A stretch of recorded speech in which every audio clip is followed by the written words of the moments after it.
Breaking. Princess Leonor's wedding date and venue finally revealed its official. After months of silence, endless rumors, and royal secrecy, Spain's biggest question has finally been answered. The royal wedding the world has been waiting for, Princess Leonor's, now has a date and a venue. And it's nothing like anyone expected. For months, Spain has held its breath. Every whisper, every headline, every blurry photo of the princess sparked speculation. Was the wedding going to be held in Madrid? Would it be a traditional Spanish royal ceremony at the Almudena Cathedral? Or would Princess Leonor surprise everyone, just as her mother, Queen Letizia, did 2 decades ago? But now, at last, it's confirmed. The Spanish royal house has officially revealed what so many thought would stay hidden until the last moment: Princess Leonor's royal wedding date, and the venue that's already being described as the most symbolic in modern royal history. The announcement came quietly, no fanfare, no long press statement, just a short message released from the royal household early this morning. Yet within minutes, it had set the entire internet ablaze. Royal watchers from London to Copenhagen, Madrid to Oslo, were stunned.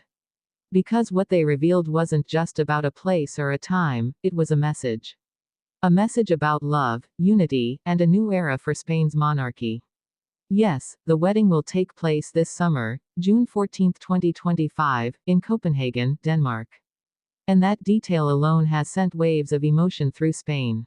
Because it means something deeply symbolic. Princess Leonor will not marry in her homeland, but in the very country of her fiancé, Prince Christian of Denmark. And that choice has already split royal opinion in two. To some, it's romantic, even revolutionary. To others, it's shocking. The future Queen of Spain marrying abroad. It's unprecedented in modern Spanish history. And yet, when you look closely at who Leonor has become, it makes perfect sense. This isn't the timid princess the world once saw waving shyly from the palace balcony. This is a confident, 19-year-old leader in training, a young woman who's spent years proving that she's more than just her title. A soldier, a scholar, a symbol of a new Spain. And now, a woman in love who refuses to let borders define her future. But let's rewind, because this story didn't start today. The love story between Princess Leonor of Spain and Prince Christian of Denmark has been quietly unfolding for years. Behind the cameras, behind the protocols, behind the royal duties, a friendship became something deeper.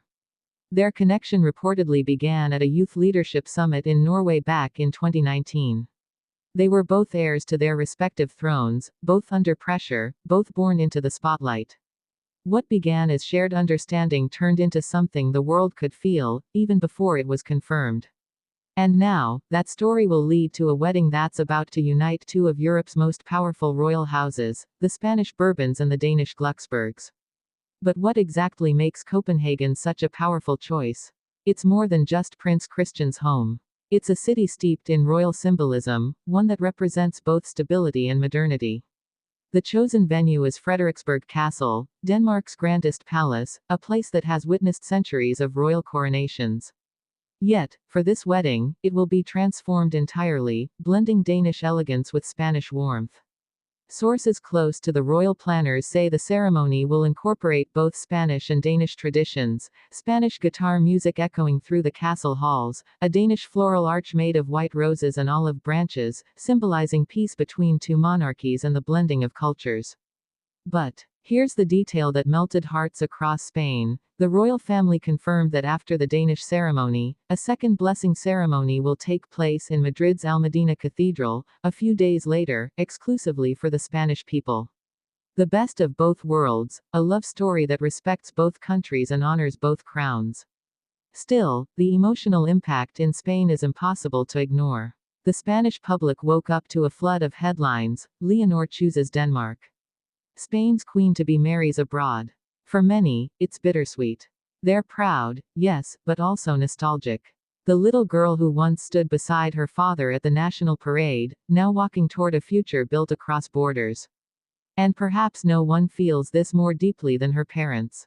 King Felipe, ever the composed monarch, reportedly became emotional during the private family dinner the night before the announcement.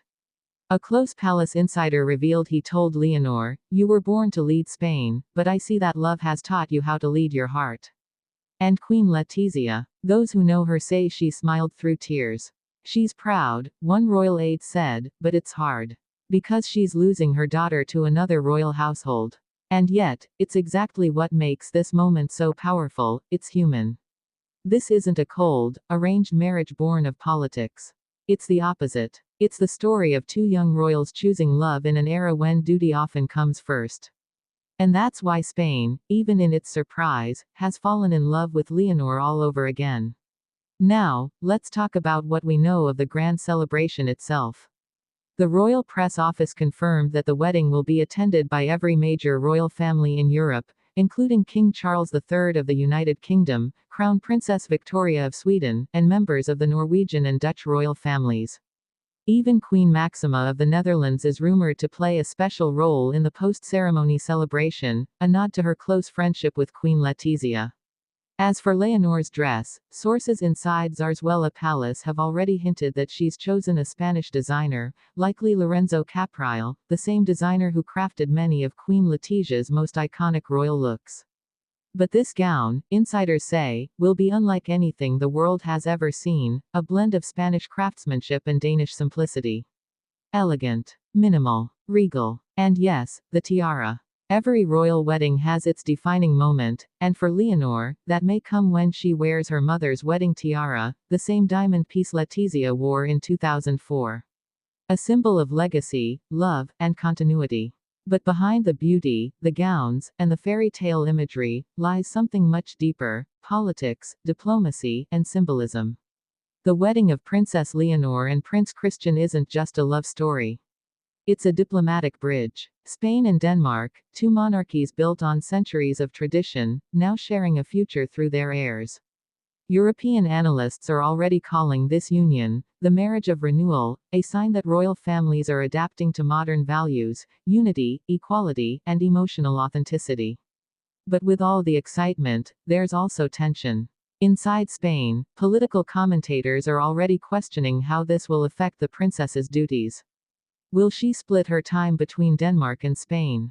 How will she balance her role as a future queen while maintaining ties abroad? The royal household has insisted Leonor will remain fully committed to her Spanish duties, that the marriage does not alter succession or constitutional obligations. Still, the conversation continues.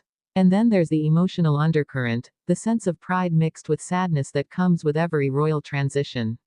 Across Spain, from Madrid to Asturias, people are sharing their memories of Leonor, the speeches, the ceremonies, the moments she showed unexpected courage. Like the time she addressed the nation at just 18, her voice steady, promising to serve, with heart, conscience, and respect. Now, that same young woman is preparing to stand before Europe, not as a child of duty, but as a bride of love. And perhaps that's why this announcement feels so monumental. It's not just a date. Not just a place. It's the beginning of a story that will define a generation of royalty. A story of balance between tradition and transformation. The countdown has begun. Royal preparations are already in motion.